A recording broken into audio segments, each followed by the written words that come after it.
Hey Dragon Dreamers, Gina Virginia Casella here, and the one behind the Dragon Dreams Soul Tribe Collective. Come dream with us. Your soul tribe awaits you.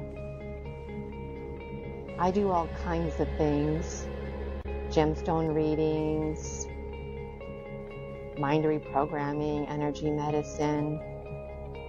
At this time in my life, I've been redirected by Source to bring us together. The Dragon Dreams Soul Tribe Collective through an umbrella term called Project 30, Isis Unity Consciousness. You're invited. Dream with us. Through dreams half remembered and half misunderstood,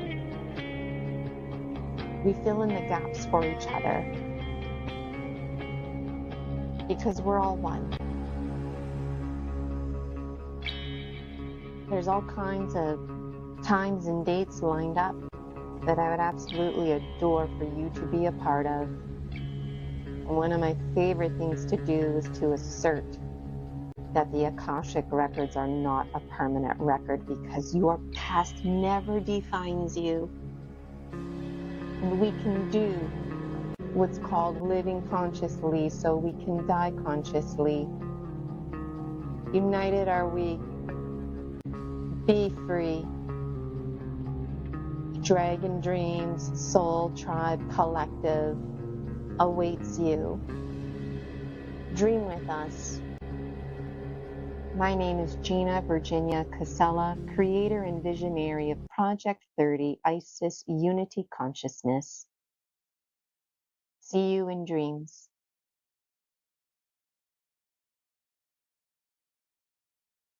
Hey, Dragon Dreamers, Gina Virginia Casella here, and thank you so much for joining me today. I'm a few minutes late, totally accountable on that one. Sometimes it's the technology, but today it was me because I ended up turning up the music and dancing around, and I lost track of time. So let me know if you can relate. I also, today's one of those days. I've had meetings. I woke up, brushed Rosie, and then I was diving right into meetings. These meetings were pre-scheduled in honor of the upcoming Summer Days Conference, June 13th. So make sure you follow me on Buy Me a Coffee to get the details about that.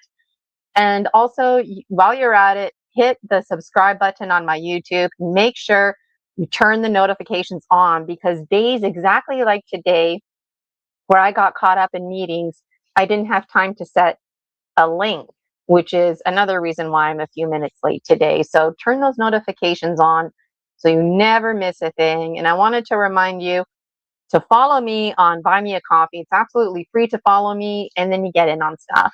So before we go on, I have a little note in the comment because I'll just highlight it here on the screen. I'm going to do some talking like I tend to do. Today I want to focus on the new moon, what I'm up to. This is live Hangout with yours truly, Gina Virginia Casella. Good time to connect, ask questions about my books, upcoming programs. I'm open. And at some point, though, I'm going to use my rattle. It's to help journey. And there's a really interesting activity. It's called left eye, left eye. um, and we look in each other's left eyes. Now, I can't see you, but you can see me. So I'll be looking into my left eye, pretending that it's you. And I'm going to shake my rattle. Sometimes it's going to start off gentle. Then it's going to get like hard and loud and kind of irritable, and then it's going to be gentle again. The pattern will change. You might feel a range of emotions. At one point, you might start hating me because it'll be annoying. It might trigger memories. And the idea is that you don't stop looking into my left eye. Okay, so I just want to put that out there because after I do my little talking, we're going to do left eye, left eye. And if you join in late or whatever, or if you're walking away and coming back, at least you'll know what we're up to, right? So, before we do left eye, I wanted to talk to you about the upcoming new moon and what your plans are. If you have plans, I like to work with the moon cycle. And so the new moon, better known as the dark moon, there's really no such thing as light moon, dark moon. The moon doesn't even have moonlight. It's the sun's light beaming, shining on the moon, and the moon functioning like a big mirror, if you will, reflecting on planet Earth. And that reflected light is better known as moonlight. And honestly, sometimes I forget that. I do. I get so used to calling moonlight moonlight that I sometimes forget, oh yeah, it's the sun's reflection and this business of the dark side of the moon. Well, of course it's dark. There's no sun on that other side. Otherwise, it would be lit up just like ours. And so I always found that really fascinating. So typically, when it's the new moon, that's when I really loosen and let go. Try to get rid of any junk, or if I'm going to do a cleanse, I like to do it during the new moon. Why? Because it's themes of life and death cycles, the big belly of the ocean, the great mother's womb. And that's where everything exists. And that's where things are born and die. And really, nothing's being born or dying. Things are manifesting, going back into the collective, in so many words, being recycled. So it's just like pulling things out of the ocean and putting them back in as we need them. And those very things swimming around in the ocean alchemize over time, those things us. When it's the full moon, this is all in a nutshell, by the way. When it's the full moon, I like to work with themes of illumination, fire, cleansing. So even though I mentioned cleansing, like detoxicating myself during the new moon, I'm talking about cleansing with the full moon, in the sense that the light of the moon, the sun's light, remember, the light of the moon burns away whatever needs to burn away and shines light on whatever needs to be shone on. And for me personally, there's all kinds of really deep personal metaphors that I work with, and they don't always function in alignment with each other. And so if you're ever listening to me and you're like, yeah, but Gina, last time I was tuning in, you said this, and which totally contradicts what you're saying now. That absolutely makes sense, because I work with duality. Duality is so in my freaking face. Let me know in the comments if you can relate. What is, isn't. What isn't, is. We must be lost in order to be found. In order to be found, we must get lost. We must fall back in order to rise up, like that kind of stuff, right? And so it's this yin yang pull and pushing going on in my life. And I don't work with push energy anymore. I used to, that was part of my survival. I work with pull energy now. And so when I'm connecting with the universe, connecting with other people, I think about that. Am I pushing or am I pulling? If I was a stone and I were to toss myself into the ocean, what kind of ripple effect am I having? What kind of epigenetics am I providing? Um, because it's too easy to blame everybody else. We need to always do that deep introspection and remember that we too are part of somebody else's epigenetics. So just going back to themes of new moon and full moon, new moon is complete darkness. So typically it's a safer time, because in the animal world it's dark, you can hide, but you can never hide from those who have night vision, right? So very scary to crows, because crows can't see at night. So if I was an owl and I saw you and your family, that's a very big problem. You, as a collective crow community, need to start making lots of noise and scare me away, because you know what? Owls and other birds of prey, especially those with night vision, they work with full energy too. So now that they've seen you, they're just going to wait for nighttime when you can't see, and they're going to come dusk, dawn, probably dawn because you're still kind of sleeping and caught off guard. And I'll watch you, the silent killer that I am. And owls, they don't make any noise when they fly at all, not one sound. They might make like a clicking noise because they want to intimidate you. So they'll like bite their beak like that, like a clapping noise. But otherwise, when it's lunchtime, so to speak, they just go right in and they go right for the baby's nest. And all the crows can't see at nighttime, and it's just a big freak out, right?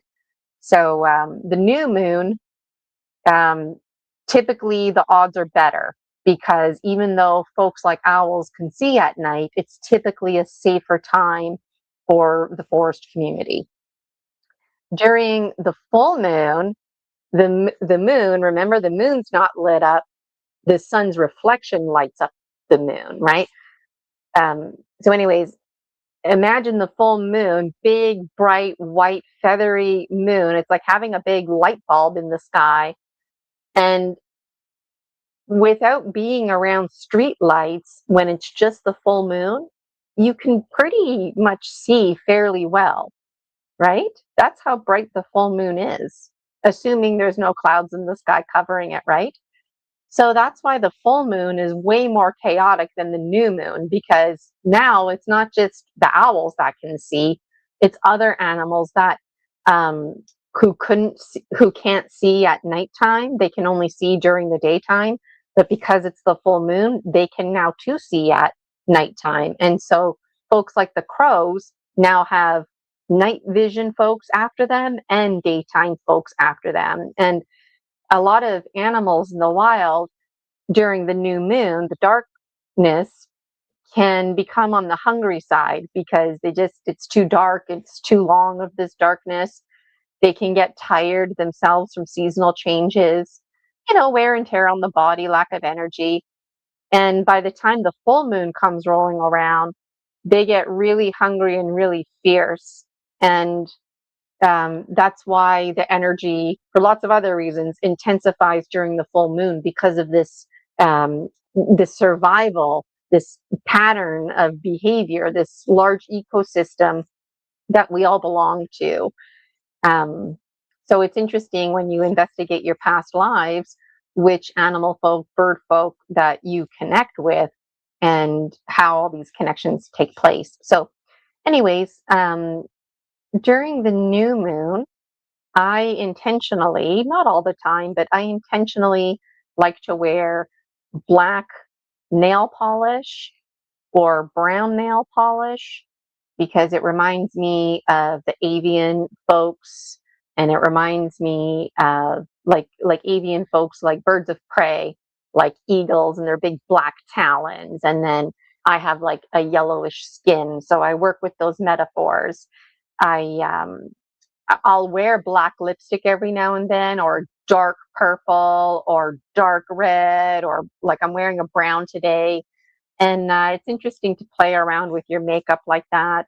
When I think of like dogs and wolves, I think of the black lips, and it just makes me feel a bit more connected.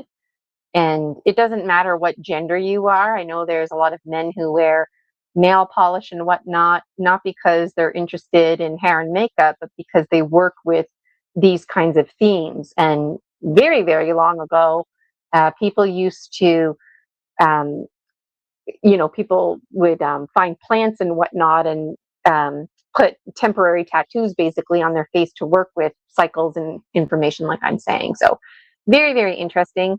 Uh, Myself personally, there's so much that I'm shedding and letting go from my old matrix. And so, even though I'm in my new matrix now, there's still like a clearing out, right? Clearing out, clearing out, clearing out. And so, uh, I have homework for myself, and sometimes that homework is more intensified. And so I um, I have a bunch of these. So this is like when I burn incense, the stick that's left, I hang on to these. And when I do fire ceremony, that's what I use. I guess Rosie's got a lot to let go to this this new moon. So so during the new moon, you can let things go. During the full moon, you can let things go. Um, but when I'm starting a cycle, I like to start in the south with the shedding. And that shedding for me is representative of the new moon. So the new moon is it's going to be on Friday, April 17th, and today is Wednesday the 15th. So I've got a bunch of these sticks ready. And on Friday, I had to rearrange my homework, rearrange my meetings and whatnot in honor of this approaching new moon because I don't have time right now for this. And I want to make sure that I have time to do it justice and to really set the intention. Otherwise, it's not effective, right? So, part of my homework is just planning and preparing, getting things together that I might need. So, I just got a bunch of these sticks and I go through them fairly quickly, but I'm making it a point to keep these to the side so I have them. And then I started making a list of just bullshit in my life that, I thought these, reoccurring thoughts, they're still happening. Okay, well, maybe I need to engage in some mind reprogramming or something like that. But for what it's worth, I feel like I've had my share of mind reprogramming and extraction of intrusive entities, and it's never over, right? So even if you're like me and you've done this and you've done that, you still always have something that needs to be alchemized, right? And so just one of my mentors, Alberto Villaldo, I like to use his oracle as a guidance. So at some point, whoops, sorry, Rosie, at some point I wrote my own oracle, the Dragon Dreams Oracle, which you can buy. Just check out my Buy Me a Coffee, my website. But Alberto Villaldo, when I feel like I need a second opinion, I need to turn to somebody outside of myself, I can turn to source energy. But source energy doesn't always talk back to me in a way that's clear and that I can understand. So the shaman needs a shaman. I need another biological, somebody who speaks my language. And that's the shaman's dream oracle. It was very powerful. I bought this a handful of years ago. And when I realized Alberto Villaldo was doing oracle, I was like, oh my, I, I can't believe he's doing um, pulling cards. Is that even appropriate? And then I was like, what? He wrote the deck? So I just was very inspired. And I haven't looked at these in a long time, actually, because I've written my own and I've explored other oracles since as part of my own healing journey. So I don't like to drop a lot of names or share a lot of resources um, because I like to stand on my own ground, stand in my own power. But I do feel like if you're feeling inspired and you want to know where my information comes from, that's one name that I like to treat as Dr. Alberto Villaldo. And another reason why I don't like to drop a lot of names is because when I was a public school teacher, I facilitated a lot for my union. And at the end of every um, workshop, we would throw up a list of resources that just went on for pages. And I stopped doing that because I realized in a positive way, some school districts had a budget, the money needed to be spent. If the money wasn't spent, then they weren't going to get that budget next year. So if you've got a list full of resources, just like that, boom, boom, boom, sold, sold, sold, sold. Okay, well, that's fantastic. But then what ends up happening, those resources end up collecting a lot of dust because they're too broad of the resources. And I found personally that the focus got lost. So I really like to keep the resources and names that are dropped very limited. So this is just live hangout. Thank you, Sukul, for your compliment. I see it there in the comments. So what I'm doing in anticipation of this new moon is I'm just keeping track of thoughts that I have, reoccurring thoughts that I have. I pulled one of Alberto's cards and it's called Me Talks. I never got this card before, and it talks about um, eating more healthier, getting back in your routine, and that was amazing synchronicity because I totally need to get back into my routine. I need to just my morning stretches, sun salutations, that kind of stuff. The struggle's been a little bit real. Like everybody, our schedules get thrown off. But for me personally, I was like, I need to like take charge now and make change. And then when I pulled this card and I got the detox one, I was like, yes, yes, yes. So I've got some big decisions to make in the next few months. Rosie and I are going to be relocating. And part of all of this letting go is part of those big decisions that I need to make. So, so what I like to do is when I'm pulling cards and I'm doing an activity like this, reflecting, I'll rewrite the card in first person and plug in my information. So I really transform it into my own creation and making. So when you do something like this, it doesn't matter how messy it is. You just get all your thoughts down and whatever.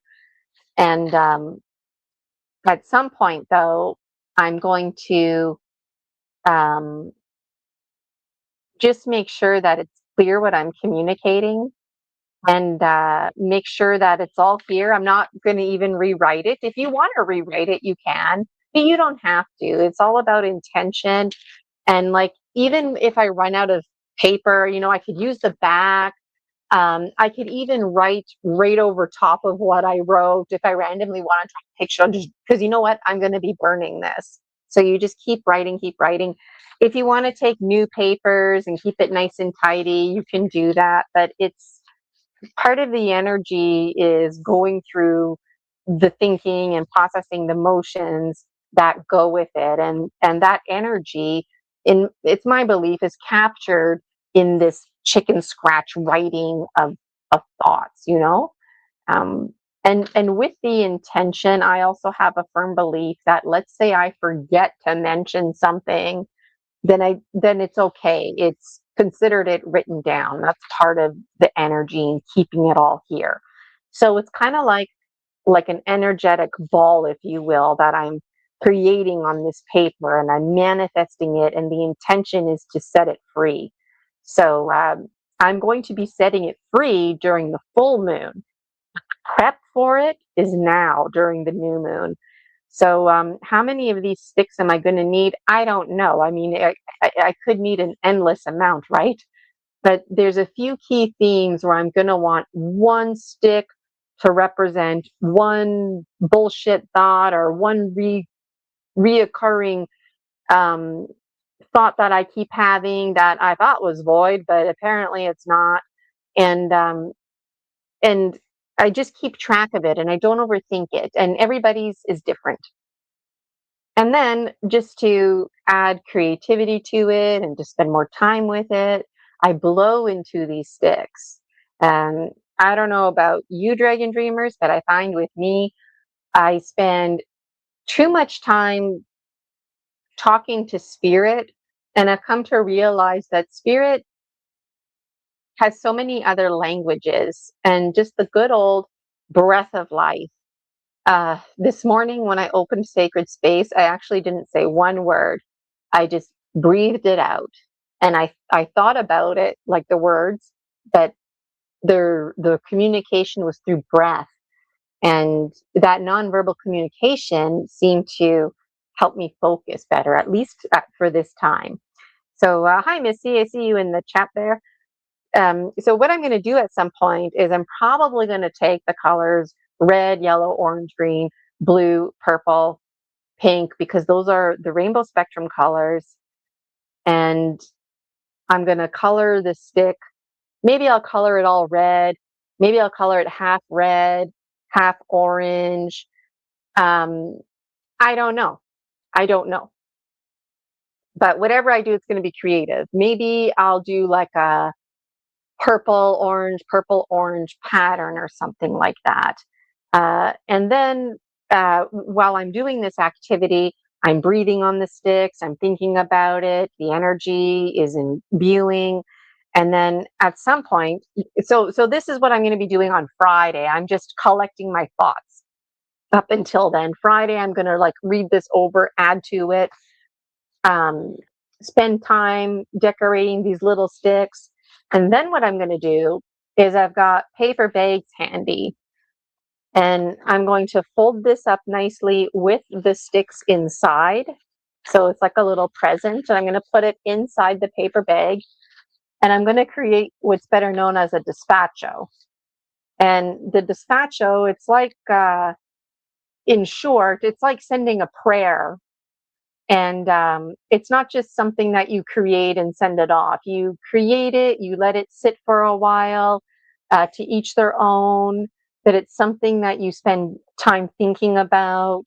It's not something you do all of the time. So when you do it, you want it to be special, you know? And if you want to decorate the paper bag, you can. My mom had special Valentine bags. They were like full of red and white and pink hearts. So I used that last time. Um, if you don't have a paper bag, that's okay. You can just take a plain piece of paper, or if you have wrapping paper or newspaper, you just make it a point to wrap it nicely, you know? Um, and then something else to do, there's much to be said about a gazpacho, but something else that you would do is you would find things around the home. Uh, so Pachamama, Mother Earth, loves the booze, okay? Loves the sugary treats. So if you wanted to put like a piece of cake in there, or just good old sugar, honey, that kind of stuff, that would be well received. But you also want to put things in there like natural sugars, right? So maybe some dried fruit, something like that. Um, if all you have is like the raw white sugar, then that's what you use, right? But if you can find a higher quality, use that. If you have a favorite wine or a favorite beer that you enjoy, um, maybe take a little, like get your lips wet with it and then spritz it on, to show appreciation. Maybe take a piece of paper or maybe even one of these sticks and just soak it in a shot glass overnight and then add that to your dispatcho. I like to add pumpkin seeds, sunflower seeds. I typically have that stuff at home, lentils, and you can get really creative. So you spend all of this time with intention and viewing things. Some people, they make like a piece of artwork with different colored seeds and leaves, and they'll just leave it out in nature for nature to like take care of it all. But my recommendation is to do like a formal dispatcho, wrap it all up, okay, and then let it sit. So for me personally, I'm going to be doing this wrap up thing on Friday, and then it's going to sit with my mesa and my little altar area that I have here. And I'm just going to keep thinking about it, and every day uh, appreciating, even though I'm going to let this go officially with the full moon, I'm already pretending that I already let this go. This is just a formality, linear time doing its thing. So I'm looking forward to that. And then when the full moon comes rolling around, I'm going to take my special little paper bag of a gazpacho, and into the fire it goes. So the fire is the fastest way to transform something. And if you leave your gazpacho out in nature, please make sure there's nothing that's going to be harming the environment or animals, like plastic pieces of ribbons and that kind of stuff. Not a good idea. Looks beautiful, but really not a good idea. And that's one of the benefits about burning things too, is if you're burning a ribbon, you don't have to worry about it. And in the summertime, I like to collect stuff, snail shells in particular. Make sure they're empty before you take it. And the snail shell is really cool to put in the fire. I did that last year. There's a video on it. And the snail shell was just kind of like an extra that I added. I thought it was cool. I had it available. And as my despacho was burning, one of the very last things to actually crumble to ash was the snail shell. And it actually expanded a little bit wide.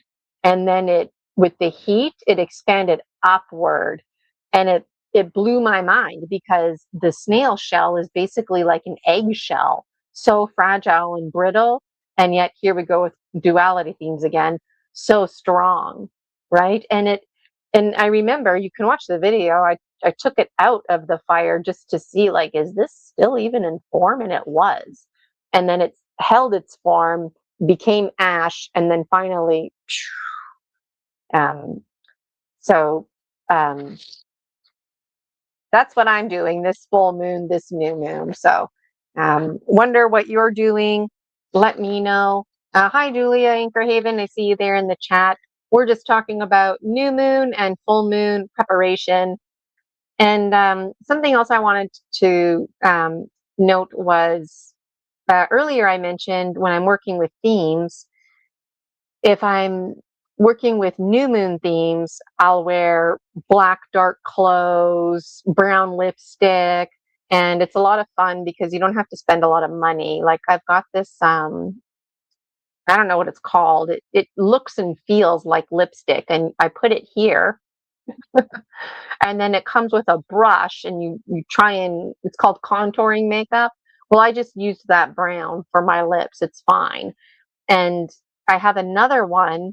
It comes with like a gold color to put here to highlight your face. I don't really know how to use it, but every now and then when you see me with the goldish lipstick, that's what that's from. And I also have a silvery one. So you just use what you have and have fun with it. And then when it's the full moon, I like to wear the bright red color.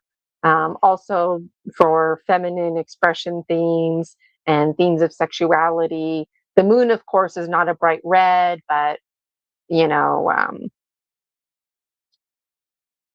um, it also like red for womanhood. Red represents the adult woman, whereas pink represents the younger, like princess, if you will, and the red is the queen. So during the new moon, I'll also wear like pinky colors. So, anyways, that's just what I wanted to share with you. But now um, we're going to do left eye, left eye. Okay. And it's going to last about 5 minutes. I'm going to set my timer. You won't hear it. Maybe you will, but it's just like a very gentle um, sound that it makes to let me know. I got it set here 5 minutes. So let me just put my little message up in case somebody comes in the middle of it. So I'm going to pull this. Let me just put my stick here back. Okay. So make sure I put my notes back in here too. So I got it all in like a Ziploc bag, and I'd love to know what you're doing. If not this full moon, new moon, like what would you like to see yourself doing? You know, I like to know everything. Okay, so let me read the screen. So we will do left eye, which takes a good 5 minutes. So in case you join us in the middle of me using my rattle, uh, just get into the groove. Okay. So once you start looking into my left eye, it's this one here. Don't stop looking into it. Okay. Is it going to get awkward? Yeah, at some point it will, on lots of occasions.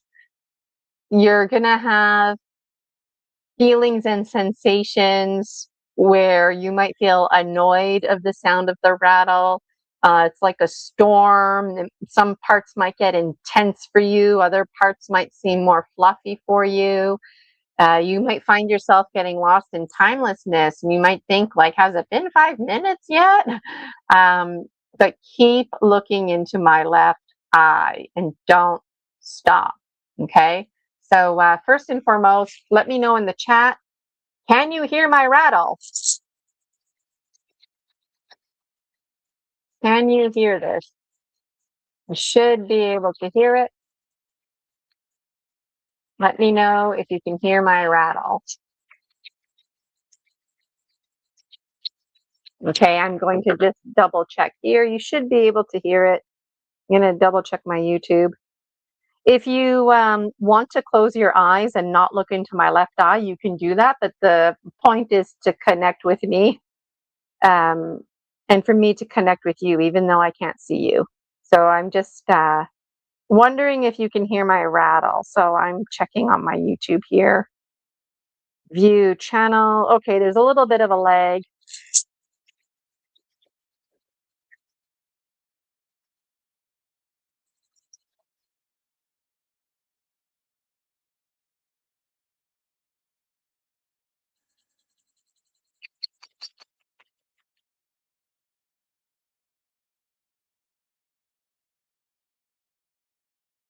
Okay, you can hear it, but it's not as loud as I personally would have liked it.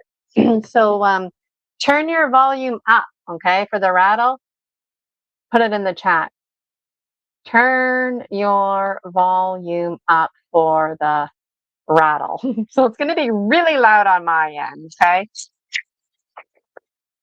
And maybe what I'll do is I'll tie my microphone to the rattle.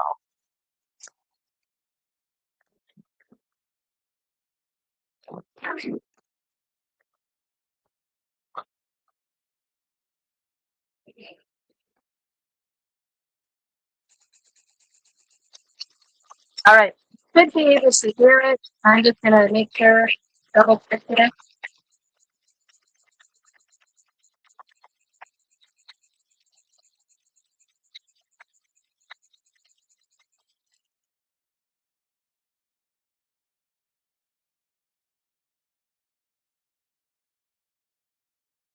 Okay, and there's a little bit of a lag.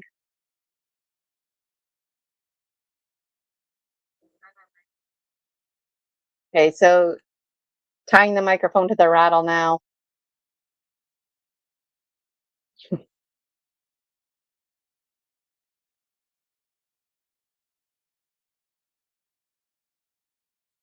Okay, you can hear the rattle. Okay. All right. Perfect. Okay. So let me get this back here, or let me get this back here. All right. So if you haven't turned up your volume, turn it up. I'm going to be shaking my rattle for a good 5 minutes because there's a lag. If you don't hear anything, um, it's probably just because there's a lag and I've stopped rattling. Okay. So I'm going to bring this nice and close. This is my left eye here. Okay. And I want you to look into my eye. Look right into it. Okay. And full disclosure, when I put my liquid eyeliner on, like the black went right in my eye and I had to there's a little bit of a process. So if you see black in the white part of my eye, that's probably why. Okay, so ready for you to take all this in. Just breathing in. You won't be able to see my rattle, but you will be able to hear it. Okay, your focus is on my left eye, and maybe I'll keep my finger here. Okay, so if you need to look away or your eyes start watering, then just close your eyes, do that thing, but roll them around, but then look into my eye again. Okay. Okay, ready? We're gonna do this for 5 minutes and just go through the motions. All right, here we go. Mhm. Okay, timer's on.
Keep looking into my left eye.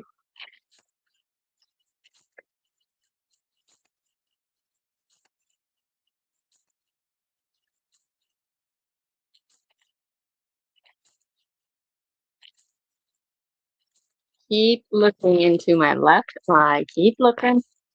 Look right into my soul if you can, okay? Get in there.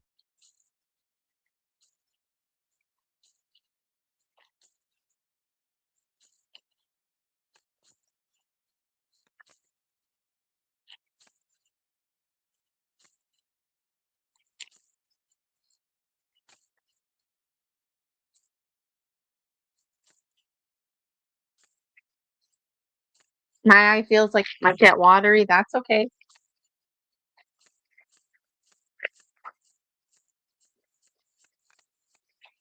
Okay. It's been 5 minutes.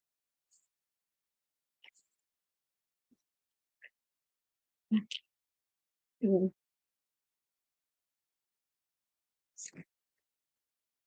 So it's been 5 minutes. There's a little bit of a lag.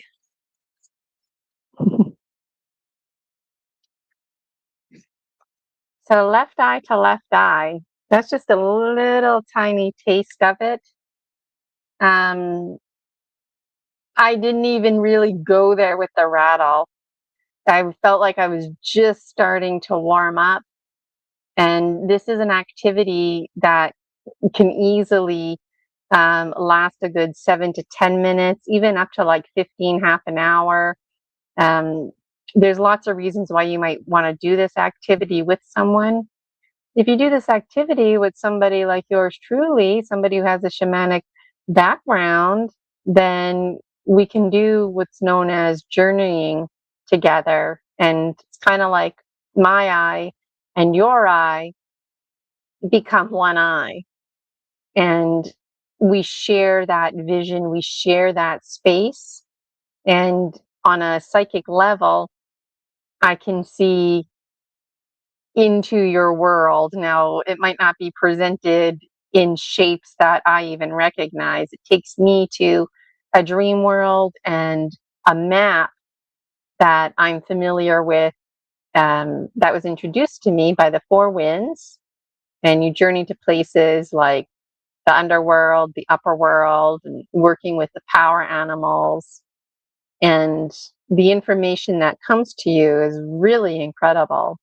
And when I was using my rattle just right now, I was um, thinking about things that I said. Let me just push this back here. You don't have to keep looking into my eye anymore, or having such a close view of me.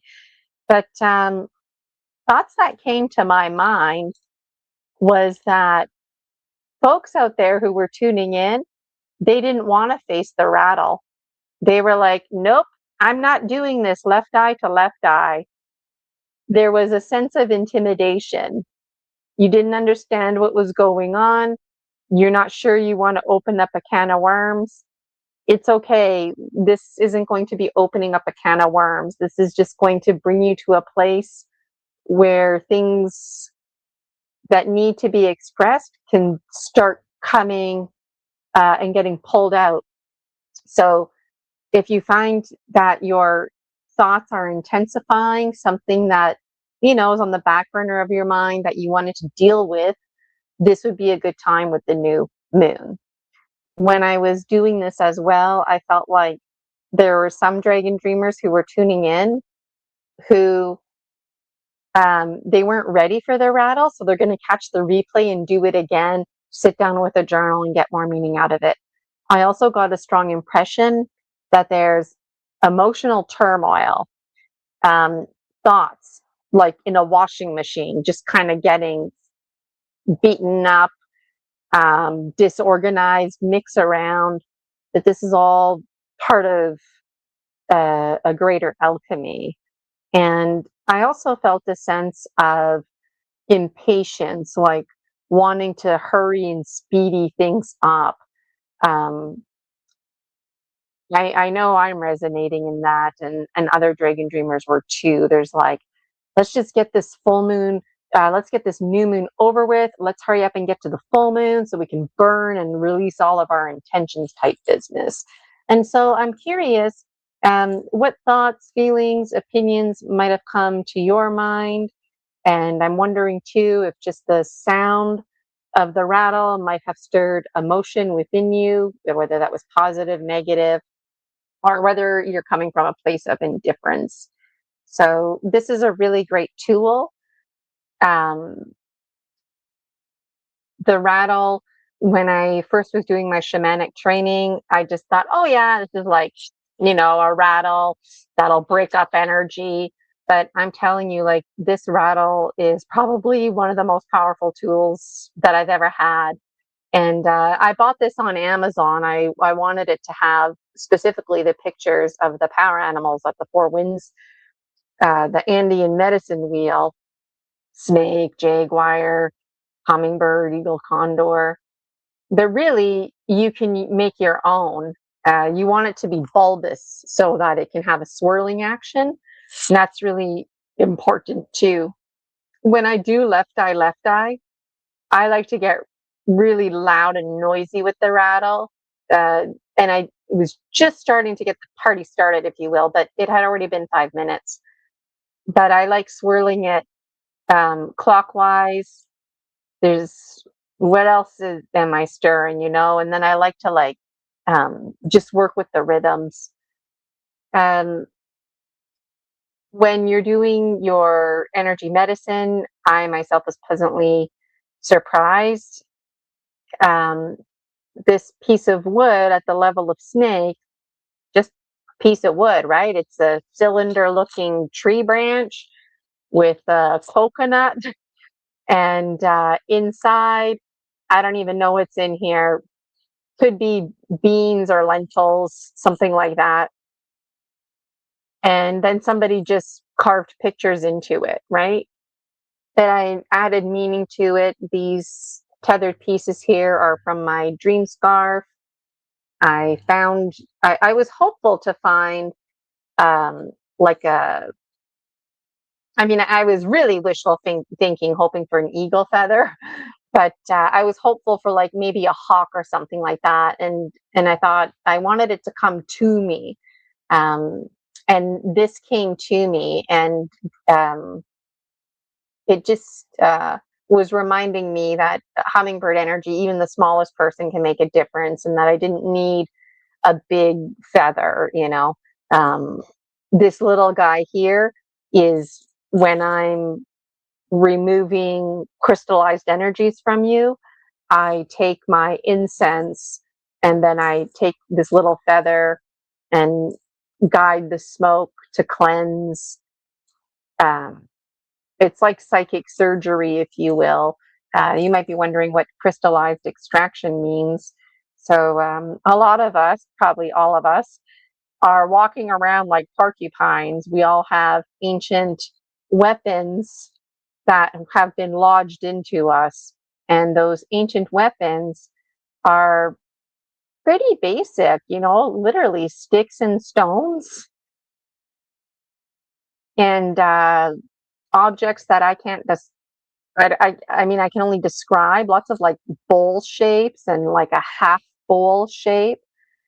And um, so what happens is like, let's say, using myself as an example, let's say somebody like bashed me in the head with a rock, and that's how I died in my past life. Well, in this life, if I'm struggling with headaches all the time, yeah, maybe it's because I'm irritable and things are going on, but maybe it's because in this past life I got smashed in the head with a rock and that carried over with me. And so there's a part of me that's still feeling that pain. And also the energy crossed over. And so, on an energetic level, that energy of that rock is still there. So it's like the ghost of the rock, if you will, is still on my head or wherever I got hit in the head, you know? Same if somebody stabbed me, if somebody penetrated me with like an old weapon, like a stick, and they sharpened the edges and stabbed me with it. Um, Even though, you know, on a biological level, that's over, I'm dead. Apparently, I shouldn't be feeling any pain. I actually, because it's a blueprint, and like all blueprints, I carry it over with the rest of my crap that I haven't dealt with if I'm not living consciously right into this life. And we can have conversations about activations. I may or may not be aware that I got bashed in the head with a rock, or that somebody, you know, killed me with a sharp stick or something like that, a spear. But when I start investigating my energy field and I start unpeeling the layers and peeling back all of these themes that I accept that I don't even understand, then spirit can really do its work, because you don't have to understand the noun. You don't have to understand the person, place, or thing and what it's called. You just have to understand, hey, there's something here and it's not normal because there should be nothing there. This is called crystallized energy. The energy has become so dense from the ghost object. If that's, I like to keep things simple, okay? So the ghost rock or the ghost um, spear that killed me in a past life, that as my lifetimes continue on and I don't deal with it because maybe I'm not even aware of it, I still carry it with me. And then one day when I become aware of it, or if I see a shaman or something and they become aware of it, it's like, whoa, whoa, how did I miss that? Um, and it might be because you had to deal with other things first, which can be frustrating, but we have to believe in the timing of things. And so what I'll do, or you can get another shaman, is we do extractions of crystallized energy extraction. Some people call it a heart extraction. And some people call this stale chi energy. So I don't get hung up on language, chi, stale chi, but it's basically energy that's old and stagnant, and it hardens and it thickens, and it gets in your way of literally breathing and moving on a spiritual and literal level. So it's important to have these kinds of conversations. And so when you're doing shamanic journeying, like just playing around with the rattle, seeing what comes up, what stirs, there might have been a part of your body that was stirring to try and communicate to you. Like, it's like, hey, rattle, come rattle your way over here and come break up this energy. It's like the rattle becomes personified like a snake, like it's looking for the hard energy that needs to be broken up, you know? There's much to be said. That kind of came out a bit scattered. I wasn't planning on talking about that. But the power of the rattle and just shamanic journeying, and you don't have to be a shaman to play around with a rattle, but when you're playing around, you want to play around with some reverence and set the intention and have a sense of seriousness when you're doing this. Um, and when you start doing this, the rattle might not make any sense because on a conscious, subconscious level, you're trying to figure each other out, right? And so, like anything, you just keep practicing, and it's like a martial arts, you build it. But I'm telling you, I wasn't planning on talking about this either. I just wanted to come on today for maybe half an hour, 45 minutes. Who was I kidding, right? Like, clearly, I'm going to be on here for a good hour and a half, 2 hours, like I always am. But my intention today was to talk to you about the new moon, my intentions that I'm setting. I've got homework that's accumulating. Friday, when it's the new moon, I'm going to enjoy my homework, color it up, make a despacho, and then I'm going to imbue that and work with it until the full moon. And then the full moon, I'm going to be like tossing it into the fire. Then I just wanted to do this 5 minute um, rattle activity, the journeying, just to see what that might have stirred with you. And also to give you an idea of something that we can do if you book a private session with me. Now, we wouldn't spend the whole private session with me just shaking the rattle, but it would be a good 5 to 15 minutes. So there's different things that shamans can do. They can shake the rattle. They might have another tool that they use. Um, they might have like bells on a stick. I forget what that one's called. I don't have that one. But I do have this here. This is just from Christmas. And sometimes I'll just gently move it to make unpredictable noises. I don't know if you can hear it. So if I want to work with like fairies, for example, stone people, plant people, folks of this earth, if you will, elementals, I tend to go for the bells. But when I'm working with star nations, the source energy, or power animals, which is also part of this earth, I like to use the rattle. So something else that I like to use are the Gnome King's gemstones. So I'll just put this over here there. The Gnome King's gemstones, I like to use that as a quick glance assessment. When you meet with me and you have a private quick glance assessment, what's going on with the Gnome King's gemstones, pull a card from the Dragon Dreams Oracle. I may or may not use the rattle. I may or may not do the bell thing. There's something else that I do where and it's called an access point. We all have one. So you just like find your access point. This isn't meant to be a teaching or a lesson. It's just me sharing out live hangout. But you can get your access point and bring it to your heart space. And then you bring it down to the level of snake, get perspective from snake. Bring it to the level of jaguar, get information from jaguar. Bring it to the level of hummingbird, get information from hummingbird. Bring it to the level of eagle condor, get information from eagle condor, and then revisit hummingbird, which is interesting. Revisit hummingbird, and information just comes to me. And so it's really fascinating, and trusting in yourself, trusting the information that comes to you, and trusting that you might not even understand it, but the client that you're working with, they understand it, you know? So there's lots of different ways to test you.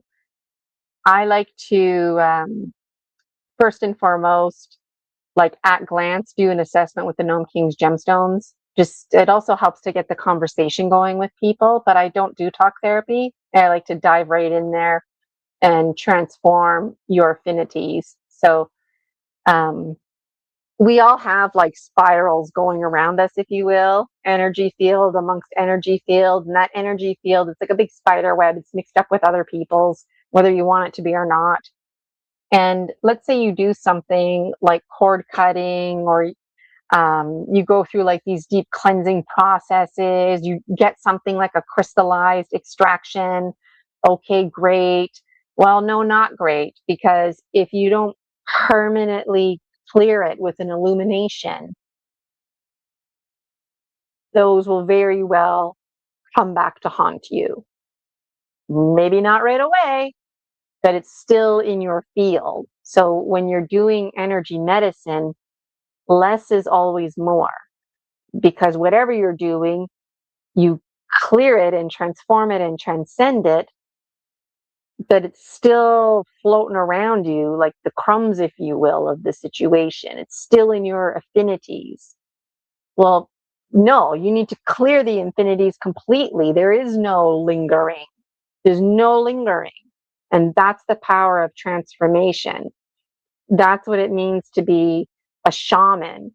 You're not just providing somebody with a quick fix solution, you're providing somebody with a deep dive transformation, and it's powerful.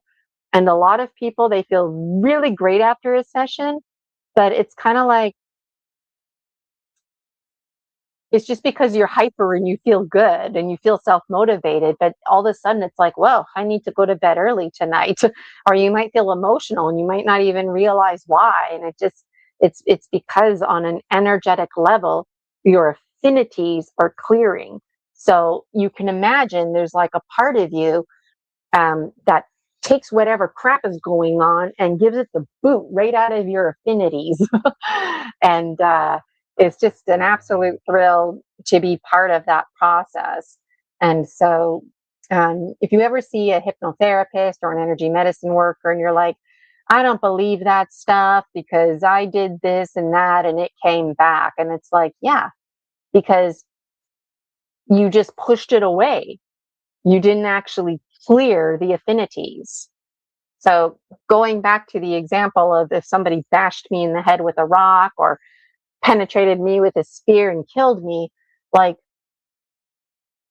I could I could, undergo hypnotherapy and energy medicine where I convince myself that that's not me anymore, but I still haven't cleared the affinity, right? So hypnotherapy mind reprogramming is very powerful because you can clear your own affinities through that very. But you know what? There's no shame in this. The shaman needs a shaman. We all have blind spots, myself included. Millions upon millions of blind spots for yours truly over here. And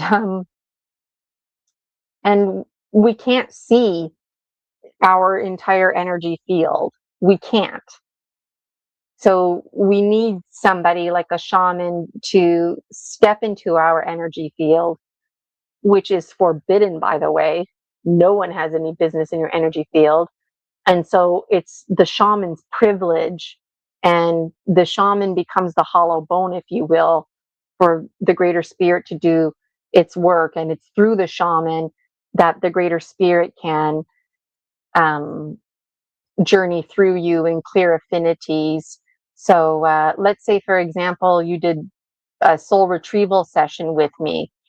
Well, no, you're not. We need to do other work first and get you to that point of soul retrieval so you could have a successful soul retrieval, right? So when you book a session with me, I know what I'm doing.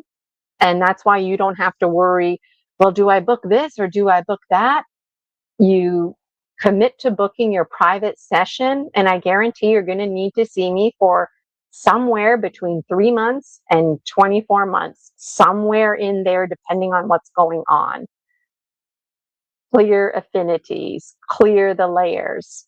And I'm finding with my experience, mind reprogramming, if you have an intrusive entity, it's not going to work because the intrusive entity is messing around with the mind reprogramming. So I'm not even going to bother doing mind reprogramming on you until I'm convinced that you're clear of intrusive entities. And then once I do mind reprogramming on you, you might get another intrusive entity. So, like I said, it's never over. But the more you engage with this, and once you get to a point where you're in the clear zone, then you might only see me like once a month as a collective, just for general maintenance, or you might see me once every 2 months, twice a year, once a year, for the sake of general maintenance. So this business of seeing me with a private session month to month, that's not intended to be a forever thing. It's a buckle down and let's take care of business thing. And I'll tell you something, the mind can only handle one presenting problem at a time. So if you wanted to come and see me to lose weight, we would probably deal with the weight your second, third session, because I can promise you that you don't have a weight issue. You have an issue, a very serious presenting problem where you're scared and you don't feel safe. And at some point, probably in your childhood, you developed a blueprint where you said to yourself, I'm going to be big. I'm going to be big. And when I'm big, no one's going to mess with me. When I'm big, I'm going to be strong and I'm going to protect myself. Well, you never meant I'm going to be overweight and struggle with cardio. That's not what you meant. But what the mind thinks tends to be realized. And so that's how powerful you are. So until you mind reprogram yourself that you feel safe, um, the weight will melt off. Like you'll see, it doesn't even become a weight issue. It's an issue of personal safety, right? And so these conversations are so powerful to me personally, because when I did my training with Marissa Peer, rapid transformational therapist, hypnotherapist training, I had no idea how much the rules of the mind clash and cancel each other out. And then when I did my shamanic training, and this is what's interesting, this is worth noting. Marissa Peer, who created RTT, made it a point to completely leave religion and spirituality out. There is zero spiritual anything in RTT. So if you, the client, want the hypnotherapist to say things like God, the universe, the greater spirit, the hypnotherapist can do that because the hypnotherapist needs to use your language, right? But outside of that, there's no spiritualism. So it's interesting that when I did my training with the four winds, it was like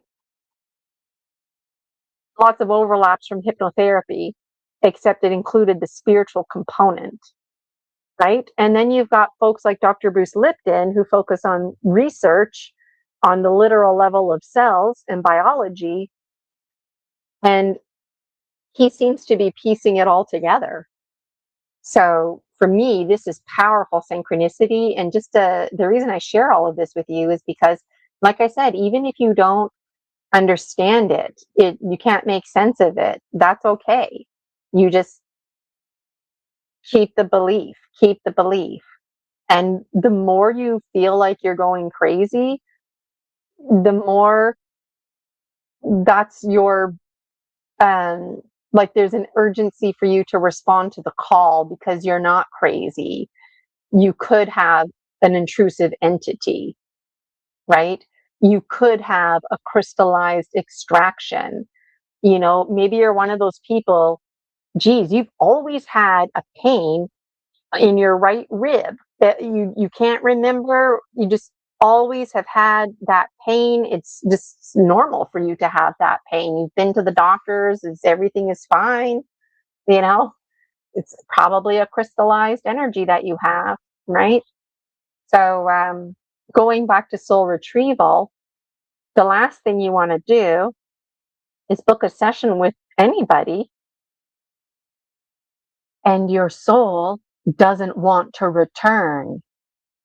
Yeah, that's right. There's no refunds. Can you imagine booking a session with a shaman and being like, you know, basically your soul doesn't want to return? uh, what? Excuse me? Yeah, yeah. And you want me to be really brutally honest? You might get that multiple times over, that your soul uh, actually doesn't want anything to do with you. There's a reason your soul left, right? There's a reason. So when you book a session with me or anybody from the Four Winds for that matter, because we'll have the same training, and our training varies too. Like my specialty is the Gnome King's Gemstones, the Dragon Dreams Oracle. I also do hypnotherapy. But some of my colleagues, their old matrices are shining through this one too. Like one of my colleagues, she used to be a judge. And so now that she does shamanic services, she actually is willing to marry people because she's legally allowed because of her licensing from her old matrix. I just randomly thought that was cool to share. But so for what it's worth, if you book a session with me, it starts with me testing you for intrusive entities because there's basically no point in doing anything until those intrusive entities get the fuck out of your energy field. They have no business in there. And as long as they're in there, they are feeding off of you. And that means feeding off of your life force energy. That's a very big problem. Okay. And it's nothing to be scared about. And intrusive entities, they might even, um, like, this is where you start to think you're going crazy. Did I just see a shadow? Did I hear a voice in my head? Okay, yeah, maybe you're having a spiritual experience, but it could be an intrusive entity. And the intrusive entity doesn't want you to know about it because then you're going to try and get rid of it, right? So the best case scenario for an intrusive entity is that you don't know about it. And if the intrusive entity screws up and you see its shadow or something like that, it just works with your own belief system that you're going crazy. And intrusive entities, they have their own personalities. Some of them might try and mess you up, like they might intentionally walk across your room at night. You can totally see them, but the intrusive entity is training you to believe that you are crazy. Isn't that something? Then there's intrusive entities that, oh shit, they didn't realize they were an intrusive entity.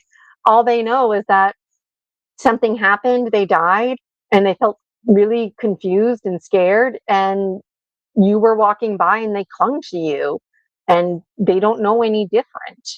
You know, some intrusive entities, as soon as you tell them, like, hey, man, you're an intrusive entity, you got to go, they're like, oh, shit, I didn't realize, you know, see ya. Okay, I'm going to go now and it's over. But a lot of intrusive entities, they'll say, no, I'm not leaving. And they don't get dramatic or rude about it. They're really upfront. No, I'm not leaving. And so you have to actually physically stand up. And if you're on a wheelchair, then you have to like be as erect as you possibly can, literally standing in your power and telling the intrusive entity to leave. And if it doesn't leave, that's where I start to step in and I advocate on your behalf. And I tell the entity, you need to leave. So if you don't leave by your own free will and choosing, then I literally extract them. And it's a safe extraction. Shamans long ago, the intrusive entity would just get absorbed into their body, and the shaman would be sick. The shaman would be throwing up.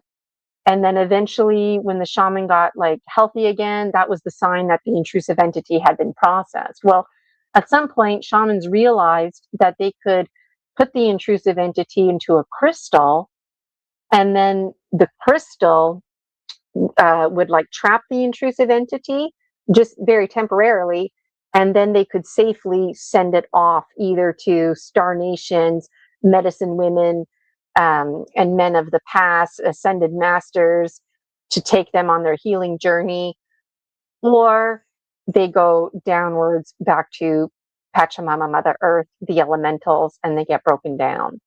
What happens to them beyond that is really none of our business because it's their personal journey, respectfully. But what typically happens is they come back to you as an ally and they appreciate and have gratitude because it's not cool being an intrusive entity. It's a really hard reality for them. And they're very like sick and like shadowy and meek and unhealthy, even when they're in their strongest state. And you always have the power, not them. But of course, they'd like to convince you otherwise, right? So, out of all my tools, including my rattle, this one is the most important. It's not just any crystal, it's got um, 8 sides. It needs to have 8 sides minimum, and it needs to have a point on both sides. And one side is more narrow, and one side is bigger. So when I advertise myself as providing safe extractions, that's what I'm talking about. So your intrusive entity comes right into this crystal.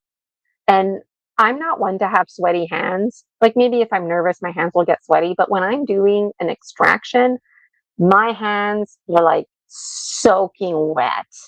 And that's my little aha, I got you. Like you're in here now. And when they're in here, they're not in trouble or anything like that. But when they're in here, um, usually it's, you have like a 24-hour period, but basically you want to send the spirit off the entity pretty much following the session. So um, I could use the same crystal to extract one, two, three, four, five intrusive entities, one right after another. I might extract 10 all at the same time. Sometimes it's like there's a portal that opens. There's intrusive entities that are just like, hey, there's an extraction going on that we can get in on. And they all like come and it's like, okay, whatever. So I just take it all in. But it's absolutely forbidden. And I thought that was interesting because there's lots of flexibility, but forbidden is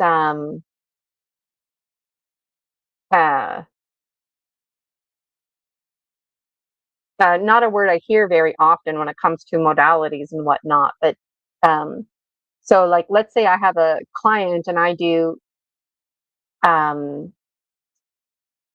uh, if I have a client and I do an extraction of an intrusive entity, then before I see my next client, I got to get busy and clear this crystal. So it's forbidden not to do that because if I extract an intrusive entity or more from a client, and then my next client comes in, the intrusive entity could go to that client. So it's forbidden. And when I extract the intrusive entity from the new client, then there's like a conflict here. So, and also when the intrusive entity is in here, it doesn't just stay in here forever. It does eventually find its way out. So there's lots of protection, like just having your window open. Um, I use um, sea salt, not sea salt, Epsom salt, because it burns blue when you put alcohol in there. And that's the kind of hot flame that you need when you're doing an extraction. So I wasn't planning on talking about extractions. I was just hanging out live with you today, talking about tools. And I'm reading your comment now. Skull spotter. Um,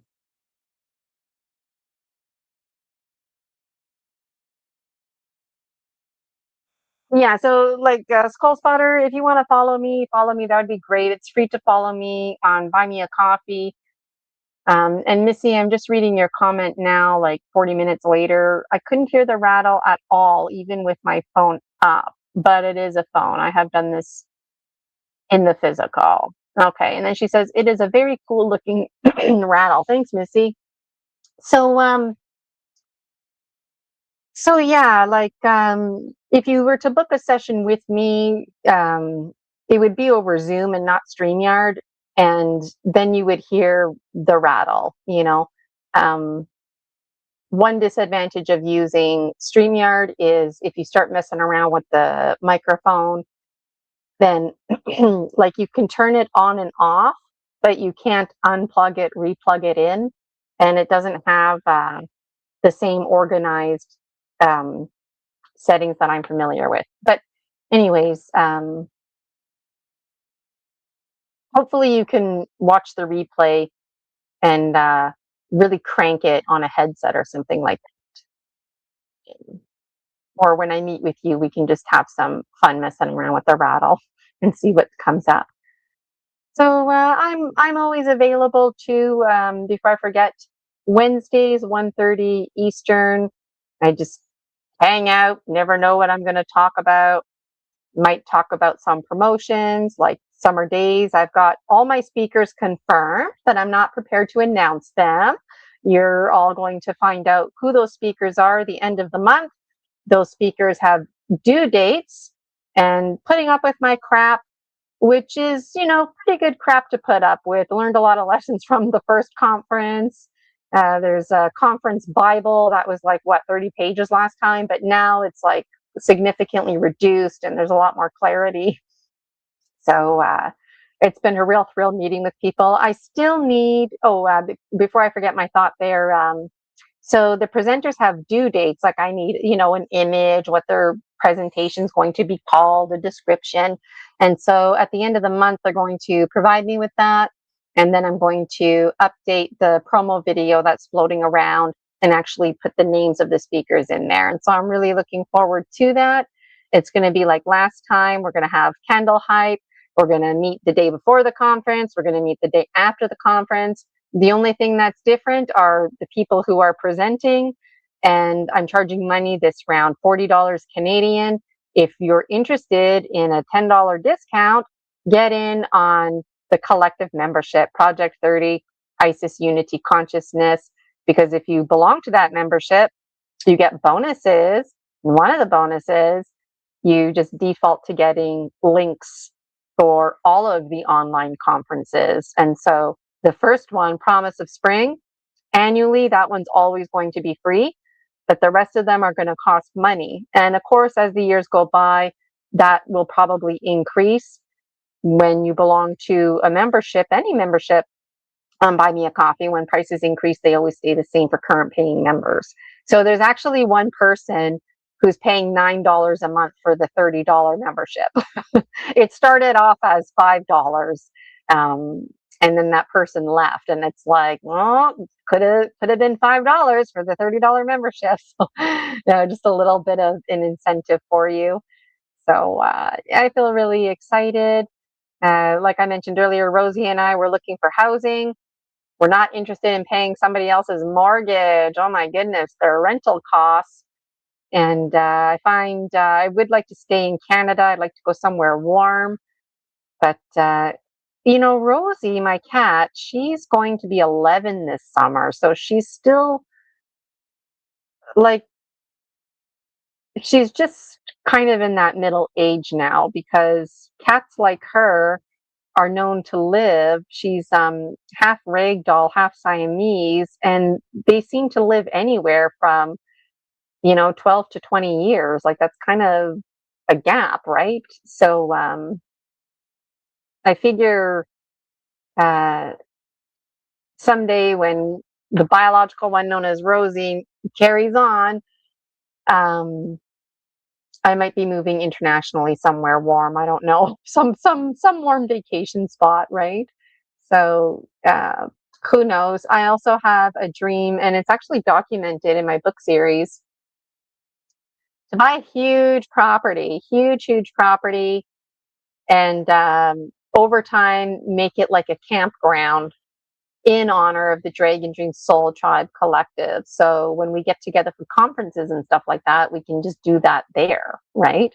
But it's maintaining it. So who's going to maintain it? Well, maybe I could live there and other people maintain the property.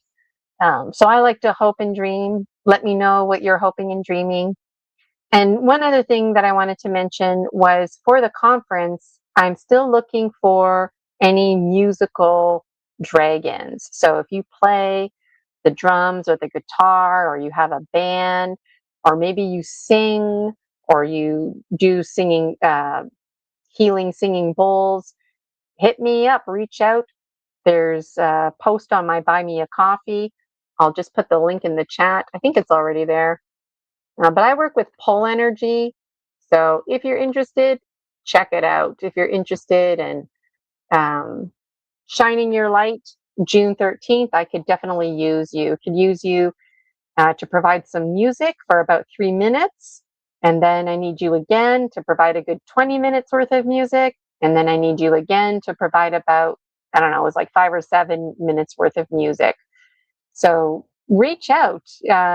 If you've never performed before, this could be your first time. I'm open. If you have lots of experience, I don't care. I just care that you can responsibly commit and be accountable, responsible for doing what you got to do in the designated time frame.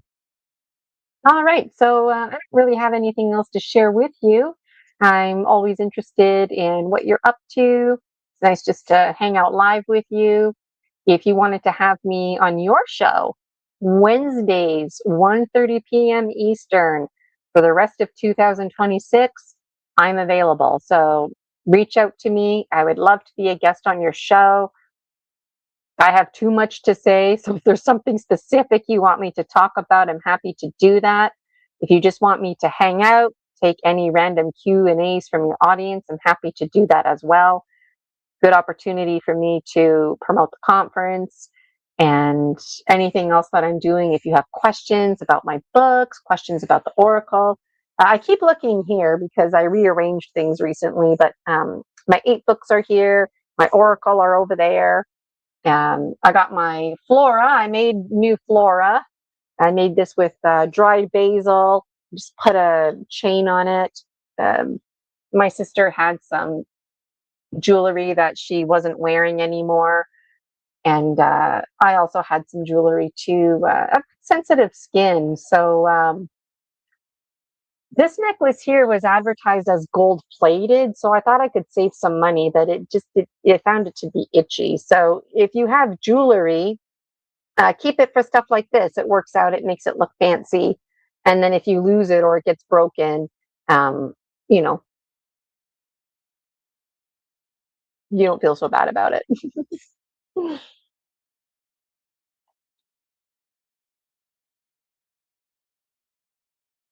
Rosie's meowing away. Okay, well, I feel like there was something else I wanted to tell you, but there's nothing else that I want to tell you. Friday, I'm just going to be enjoying making my gazpacho and coloring those wooden sticks, getting maybe some chocolate and nuts and seeds to go into that gazpacho. I may or may not decorate the paper bag, I'm not sure. And it's just going to be sitting here with me um, in the darkness of the full moon. And it's gazpacho, so it's kind of like a seed, if you will, that I'm planting in the dark womb of the Great Mother. And then the cycle from the new moon to the full moon, it's kind of like the pregnant mother's belly is growing and my intentions are growing. The things that I want to release are getting closer and closer to being released. And then finally, when the full moon hits, yay! I'm going to put that gazpacho in the fire to transform it officially. And the full moon is going to burn and cleanse anything else that's around me. And I'll probably make a video at that time of it. I haven't made a fire ceremony video in a while because it's just been too cold and too snowy, like to make space to do it. But I've been using my candle indoors and walking around the candle, singing my little chant, and doing what I got to do. So I'm looking forward to the next new moon. Um, because we like to put the olive oil in there, and that's just a little bit too dangerous for indoors, you know. So also this time of year, April, is themes of war, the warrior goddess Skyha, and so I work with that energy. And then the next month is like I might have my months mixed up, but this time of year for me, it's like the warrior goddess, feminine energy, like getting your menstruations and healing with the earth, healing with the land. And then finally, it's going to be summer. So, this last hurrah of the spring, if you're feeling intense, that could be why, because those greater themes. And, you know, those themes are archetypal energies. You don't have to take them in, right? So any negativity that you might feeling, um, somehow you took that in, and you have the power to take it out as well. And just like the yin yang, sometimes we need, um, like when it comes to negative feelings, negative archetypes, we require them. They all have a role. We just don't want those negative feelings or negative archetypes to rule us. Same with the positive ones, right? We want to be in a state of balance. So I got Rosie here. We go to the vet on Wednesday, on Monday, April 20th, for her little check in on her nails and to get her nails trimmed. So I'll let you know the update on that. She's been getting extra wet food.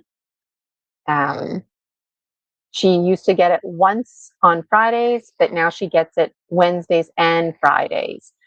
So now she's doing this thing where she's starving herself on the in between days because she just wants wet food all of the time. So let me know if you can relate. And yeah, she my little good honey, honey. Do you know where we're gonna live this summer, Rosie? You know. So all right. Well, it was nice to hang out with you today and to talk to you about my new moon. It's been just over an hour and a half. There's lots of synchronicity. Lots of synchronicity yesterday on Story Species, Story Medicine, Extra Strength with Suze Gallagher. The spider web kept coming up, kept coming up. And then I didn't even notice until after. I was just scrolling through the replay. I was wearing my white bathing suit with spider webs and spiders on it.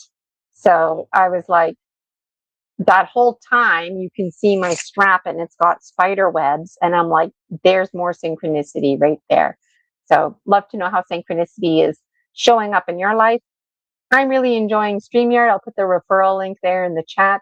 If you're looking to level up with StreamYard. Give it a try. You can save some money through my recommendation, have some fun playing around. And I don't see any more comments in the chat. Just on a final note, I guess, these other tools that I have, these knives, they're used for cord cutting. They're supposed to be blunt, okay? They're not supposed to be sharp. And you can see it has the same dream scarf that I have. So when you're cutting cords with somebody, I use these to do that with. All right. So thank you so much for joining me today. Gina Virginia Casella here, spiritual biz entrepreneur, the one behind the Dragon Dreams Soul Tribe Collective. And I would absolutely love for you to join the free Facebook group, the Dragon Dreams Soul Tribe Collective. Love for you to follow me on Buy Me a Coffee. It's free. And I would absolutely adore if you registered for one of my programs. Book your private, change your thinking, change your life. All right, Dragon Dreamers, take care. Bye from me and Rosie, and we'll see you next time. Have a great new moon. And I'm trying to leave here. Okay, now I'm leaving, this time for real. Okay, Dragon Dreamers, take care. See you next time.